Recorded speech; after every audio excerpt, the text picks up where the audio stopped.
Week in Manhattan, Kansas. I guess the best thing, if you're not in the tournament, is having someone like Jerome Tang become your men's basketball coach. And it's been a whirlwind. And then today he was introduced to the great fans in Manhattan. And the AD, Gene Taylor, Kansas State, we appreciate his time, joins us, SicEm 365 Radio and 365 Sports. Gene, did you knew this would be popular. You mentioned that. Everyone here knew that as well. Has it even been more popular than you could have ever imagined, the introduction of Jerome Tang? Absolutely. Thanks for having me on, first of all, fellas. Great to be on. A lot of people, the staff that had a chance to meet him before we introduced him, just kept saying what a great job he did and how it was better than they anticipated, even knowing who he was when they met him. Just really wowed everybody from media to fans to donors to you name it. He really knocked it out of the park today. What was the interview process like with him? I mean, we know him well. I can probably imagine and guess it pretty well, but curious to how Jerome Tang is in a job interview. He's obviously very passionate and very energetic. We met him for about an hour when in Kansas City, and he walked in, and just his presence was strong. His confidence was there. He sat down. He really felt comfortable talking to him. Easy guy to kind of get to like. And he walked out of the room, and I said, "All right, guys, that's the bar. If anybody can get above it, then we know we have our." And nobody really did. And we had some really good candidates. But really what nailed it is at his home on Sunday, just his knowledge of basketball, just what he believes in, how he wants to run a program. Again, his personality came through, even more because we were there longer in a comfortable setting for him. He had, video up, and he's up there Xing and Oing. And I was probably 30 minutes into the conversation, the 3-hour conversation. I had kind of made up my mind at that point. But he was good. He was even today, same deal. His passion, his energy, his love for K-State. Obviously, his love for Baylor is very, very strong. But how much he enjoyed, being introduced today as the next basketball coach at K-State was very real. This is obviously a very big decision, one that you couldn't take very lightly, and one that you needed to feel like you got right. And Bruce Weber did some great things, but he decided to move on, and you guys are moving on. And just what was kind of your thought process as that change was occurring in terms of what you were looking for out of your next head coach, and what kind of your desires and your vision of the program was, and how did Jerome Tang fit that? Well, you said it. Bruce is a quality person, quality coach. Obviously, a lot of the characteristics that he had. How he ran a program, his ethics, how he treated student athletes. A lot of the things that we wanted in a coach started there. And Jerome certainly met that from everything that I had done from the research and what I've heard about him. But just his energy to take us to the next step, right? What is the next step? Sustained success and programs that, play a basketball style a certain way that's energetic for our fans, defensively, offensively, and it just everything that I've said this to a few people. His fingerprints are all over, in my opinion, that Baylor program. Now, certainly Scott Drew is a leader and has done a heck of a job, and the other assistants. But building that together like they did from where it was to where it is today, you learn a lot. And to me, that's what we needed. Not that we're a broken program, because we're not. I think we got a lot of good things in place, but we needed to just kind of take it to the next level, and I think he's absolutely the guy to get us there. Yeah, I love how he said elevate, not rebuild, but elevate. Gene, yeah. Are there a lot of similarities, in your opinion, to Kansas State and Baylor as far as the town, the city, and just the departments? I think so. I mean, I feel pretty familiar. Mac's a friend of mine, and just watching how he runs the program, and I've had some friends that have worked in the department. It feels that way. People really care about Baylor, and they care about the colors and the green and white. They have a great pride in that program, and that's very similar here to the K-State fans of how much pride they have. And it feels that way. When you go in their arena, they're all, that they're fans that love Baylor, and I think we have the same thing here at K-State.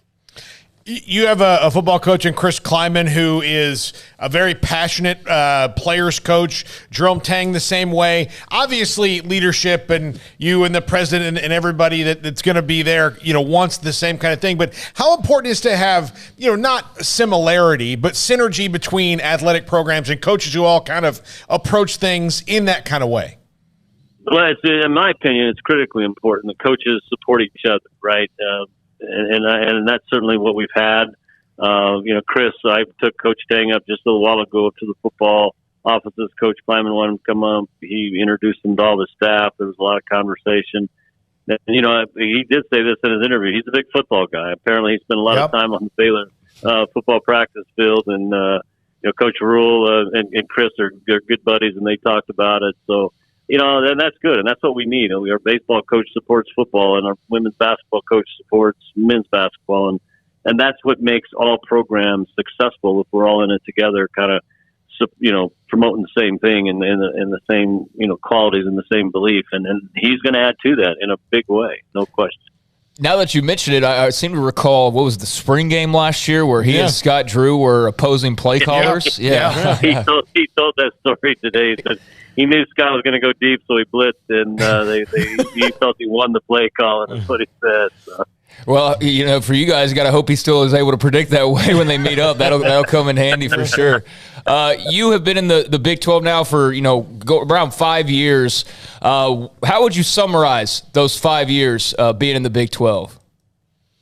It's been great. Obviously, it got a little crazy there about a year ago. It did? Our friends,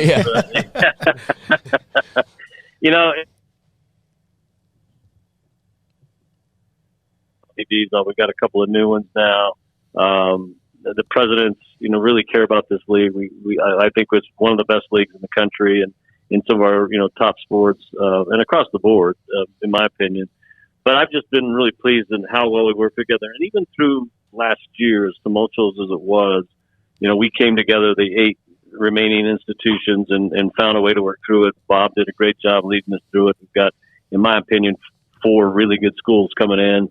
So even though it's been kind of up and down, I think there's a bright future ahead for all of us in what we have going forward as we move, the next few years, the craziness of name, image, and likeness and television contracts and all that stuff. I think we're in a pretty good spot. Yeah, it's to me, I'm not going to say it was a miracle, because at late July when that story popped, I'm sure there's a lot of people that had some restless nights, even fan bases, much less if you're the director of athletics, and we have Mac on almost every week, and I remember that time.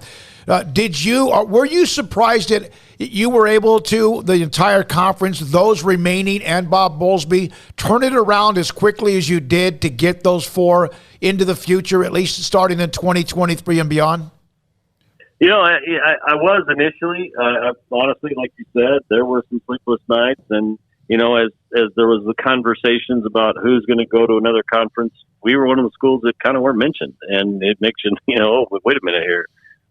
We were worried, but the more we talked to Bob, he had a plan. He obviously had been, obviously he was unaware like everybody else, but I think he went to work right away and got on the phone. And I'll be honest with you, the minute that broke, 2 of the ADs in that league were already calling me. So I kind of knew we might have a chance, and Bob did a great job. And the more I listened to our conversations, I felt pretty confident we were going to be able to pull in some really good schools, and we did. And hats off to him and the ADs for sticking together. That was my biggest thing. Guys, we have to stick together. We can't be panicking. We're better together as 8, and let's see who we can bring in, and it worked out very well. Even though some enrollments are larger than others, Iowa State, Kansas State, Baylor, TCU, there's a lot of common there. Some 2 private schools, yes, but to me it seemed like that was the only way. Even Texas Tech, a larger campus, Oklahoma State, West Virginia, but it seemed like all of you had to look at the same way, like, hey, we need everybody to be one here. No one can go pop off to another conference, and that thing would just die. And that was what we talked about, is that if somebody got nervous and thought, well, I can go into this conference or that conference, we were going to fall apart. And we knew we were too good of a conference to do that. And we began to believe that after talking to each other and staying on the Zoom call back then and letting us work through the system. And we all kind of said, hey, I'm getting calls from so-and-so. It wasn't like, we weren't going to find schools. And I think we realized we're better together. We were able to do that. and then bring in what I think is probably the cream of the crop of the schools that were out there that we're looking to get into the Power Five. And I think they're ready. You look how the success they're having this year. We talked about it a lot, and it's the Big 12 is a conference that's trying to grow and grow new things and not just rehash old brands. Absolutely, and that's what I like. And we're actually having some conversations about rebranding, which clearly we. And you can't deny that the Texas brand and the OU brand are big, but I think the brand of the Big 12 and the success that we've had, we're going to continue with that. I mean, we've had. Almost every year we've had somebody in the Final Four in college football, and look what we've done in basketball the last few years, and in women's basketball, and you guys have won both a men and women's basketball championship, and baseball is one of the best conferences in the country. So we just know we're really good, and I think that brand can continue to get better with the 4 new schools, in my opinion, without question. During one random search I was doing on YouTube one day, I came across your Ask the AD segment that you guys put out. And I know you've been doing that kind of semi-regularly, I suppose, for a couple of years now. And we obviously have Mac Rhodes on a pretty much a weekly basis where you can kind of talk about Baylor athletics. How maybe therapeutic or informational is being able to do an Ask the AD and just, have that message out there from you to your fan base on a regular basis? I really enjoy it because when I got here, John Curry had been doing kind of a monthly newsletter, and I'm a terrible writer. And I don't want to sit there and do that. And so we started it. We try to do it monthly. Sometimes with busyness and everything, we don't get quite a bit out there. But we open it to the fans for some questions. We try to keep it about 10 to 12 minutes. And I've gotten really good feedback. And we try to hit topics that they're concerned about. And sometimes they're national. Sometimes they're more local within our department. So we really try to give them updates, but also answer questions they have. And it's really I enjoy it. Our staff enjoys it, and our fans seem to really enjoy it as well. Just got a text from Mac Rhodes. Gene Taylor has been terrific. He is professional. And I think that's, as you mentioned, you guys both know each other very well, and some of you guys that have stuck together along the way. You are also a part of the college football expansion. Our college football playoff committee. Is there a little frustration? I know Bob Bowlesby's been frustrated with the lack of whatever's going on. Has that gone slower than you think, or you thought? Yeah, it was. Yeah, obviously I'm not on that decision. That's a different group, clearly. But to me, I think it's best for college football. And as I sit on the committee last year for the first time, and you get down those last couple of weeks, and you're trying to put 4 teams in the finals and 25 total. And we're talking 6, 7 schools that you're really considering. Imagine if you had 12. You'd have 25, 30 schools that their fan bases would be energized about, hey, we have a chance to be in the playoffs, the players. And it brings so much more energy to college football that's already very high. And I am frustrated. I wish they could have worked through it and got it done sooner. I think we eventually will. It's just not going to happen before 2026. And I think some of the reasons they're not wanting to expand, whether it's commissioners or whoever in the group, to me don't make sense right now, because you're not going to be able to. We didn't have all the answers when we expanded to 4. We expanded to 4, it worked out, we figured it out. I think that's what needs to happen, is let's expand, figure it out, and then continue to move forward. But apparently it's not going to happen until 2026 now. Gene, we know that the timeline of Brigham Young is 2023, and of the other schools, it could be as early as then, depending on what they can do to get out of the American Conference. And we don't know the timeline yet on when Texas and Oklahoma will actually leave, no matter what they're saying. In the end, would you like to see the new 12 gain some ground, have some stability for a year or 2 or 3? And is there ever a thought that the Big 12 would go beyond that, or is that too soon to think about? Yeah, I think I don't know. It's never too soon. I think what we'd love to do is get the 4 in, and whether we're 14 for a couple of years and back to 12.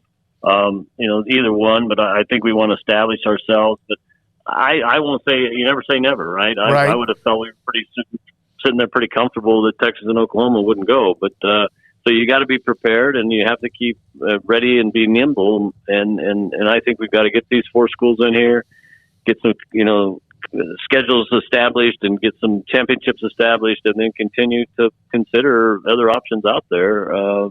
That's my opinion. That's not anything that Bob said publicly or within our meetings, but I think we have to stay nimble and be ready to react and continue to build this conference in a big way. I want to tie it up with this. We brought you on, and we appreciate you talking about some Big 12 business as well.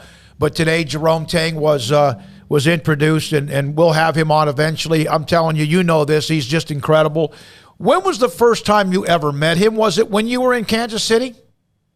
Yeah, the day he walked in. I mean, I watched him coach because I've heard his name, but I've never, even had a chance to say hello. But when he walked into our room there in Kansas City, his presence, and I'm like, I like the guy immediately.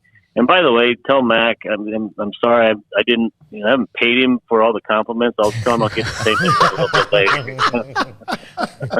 Believe me, he has it on the agenda. Believe me, I know that. Yeah, he will do that. How much does having someone like Jerome Tang or someone like Chris Kleiman and others, what's it like to have them on campus to help the entire university, not just the athletic department or their program? Well, we have a brand new president. He's been here maybe 3 weeks, and he's very excited about that because it helps recruit students. We've been in a downward trend a little bit here in general student admissions, and he sees these two guys in our athletic program having an opportunity to continue to increase that, and it brings a lot of energy. It brings a lot of energy to the students and our fans and our donors, and so it does affect a lot more than just athletics. And certainly they understand that, and they want to help. They want to help across campus as well. And having a guy like Jerome stand up like he did today, it just adds to the energy we have right now within our athletic program. Gene, thank you very much for your time. We do appreciate it. Congratulations on the hire. He has been someone that people have wanted for a few years, and you got him. It's great to see Jerome Tang get that job he's wanted as well. Thanks for your time. Thanks, guys. Appreciate you having me on, and tell Mac he's the greatest guy in the whole world. He's going to give me he wants your PayPal number. I just No, he's great, and we're good friends, and I appreciate Mac a ton. Thank you very much. Gene Taylor, athletic director at Kansas State. They are thrilled with the Jerome Tang hire and where they're moving athletically as well.